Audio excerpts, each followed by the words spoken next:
When I did my first Indiana Jones Explained video, Jack Land in the comments suggested I cover the histories behind the MacGuffins of each movie, and I love that idea, so we're gonna kick that off today with the biblical history of the Ark of the Covenant. This one I have a decent amount of familiarity with. Indiana asks both the government officials if they went to Sunday school, and I certainly did. Indy actually does a pretty good job of explaining what it is in the movie, a chest the Hebrews used to carry around the broken stone tablets of the Ten Commandments. In Raiders, it looks like it was made of solid gold, but it was actually constructed with wood, which was then covered with gold. It was built at the foot of Mount Sinai about 1 year after the Hebrew exodus from Egypt. From there, they carried it through the desert for 40 years as they sought the Promised Land. It was responsible for a number of biblical miracles, including the destruction of Jericho. Eventually, the Israelites suffered a heavy defeat at the hands of the Philistines, who captured the Ark, but everywhere the Ark traveled, misfortune went with it. Philistine idols were broken, and plagues of tumors, boils, and mice fell over their lands. They decided to rid themselves of their troubles by returning the Ark to the Hebrews. King David housed it in the Tabernacle of Jerusalem, which was then called Zion. King Solomon later built a temple there, and the Ark was moved into a special room. But in the year 587 BCE, Jerusalem and the temple were destroyed by Babylonians, and there is no clear record of what became of the Ark, and it is at this point that it became the Lost Ark of the film's title. Some believe it was taken to Babylon, and some believe it was hidden from the Babylonians in some forgotten place.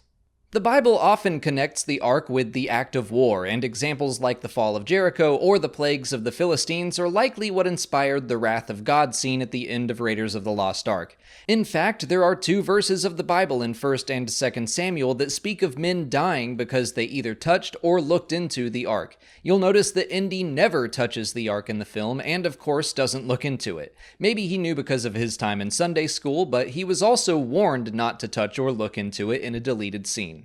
The clothing worn by Belloc and the ritual he performs in the film are also both directly taken from the Old Testament. The Ark's construction is detailed in Exodus 25, and the garments of the priest in Exodus 28, including a white turban with a gold plate, a checkered robe, and a chest piece holding 12 precious stones.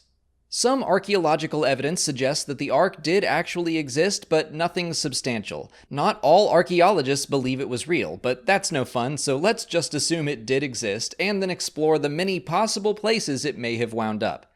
The Ark is found in Tanis in the film, a real ancient city in northeastern Egypt. However, I can't find any real-world connection between the Ark and the ruins of that city, and the story about it being buried in a sandstorm that lasted an entire year is completely fabricated. Sticking with Egypt, when King Tut's tomb was discovered in 1922, an ark was found inside. Some believed that it was the long-lost Ark of the Covenant, but its measurements don't match those put forth in the biblical instructions. In Raiders of the Lost Ark, Indy and Brody mention an Egyptian pharaoh named Shishak who attacked Jerusalem and may have stolen the Ark. Shishak and his raid are actually mentioned in the Bible in 2 Chronicles book 12, verse 19, so that does lend some credence to the idea that it may have wound up in Egypt. However, that happened well before the destruction of the temple in Jerusalem in 587 BCE. An Ethiopian church claims that they actually have the Ark in their possession today, kept under guard, but they have never revealed it to the public. There are some historical documents that support the Ark's presence in both Egypt and Ethiopia, but British scholar Edward Ollendorff was allowed to see Ethiopia's supposed Ark, and he claims it was certainly not the original, most likely created in the Middle to late medieval times. A non-canonical book of the Old Testament, 2 Maccabees, claims that the prophet Jeremiah buried it in a cave on Mount Nebo, which is now located in Jordan. It's conveniently stated that the Ark will never be found until God decides to reveal it once more. Even though 2 Maccabees isn't canonical to the scripture, it's still a historical document that mentions the Ark well after Shishak's raid. And by the way, I can't believe I'm doing a non-Star Wars video and I still wound up talking about canon.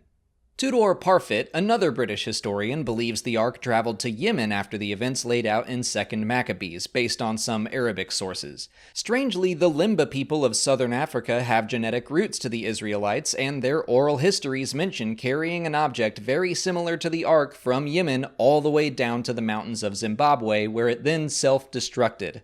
Using pieces of the destroyed Ark, the Limba people claim to have built a new one, the remains of which were discovered in the 1940s. Several European locations have also been tossed around, including being taken to a French cathedral by the Knights Templar, or being kept in the Basilica of St. John Lateran, only to be lost when the basilica burned. The truth is, we'll probably never know what happened to the Ark of the Covenant. I do think it actually existed, but it was probably taken or destroyed by the Babylonians when they ransacked the temple. But now you should know your basics about its real-world mythology or history or whatever you personally believe. Do you have any theories about the Ark or where it wound up? Leave them in the comments. And also, let me know if you have other Indiana Jones topics you'd like me to cover. If you haven't already, please like this video, subscribe to the channel for mostly Star Wars but occasional indie content, follow us on Twitter, Instagram, and Facebook, and consider checking out our Patreon page. As always, thanks for watching, and remember, it's not the years, it's the mileage.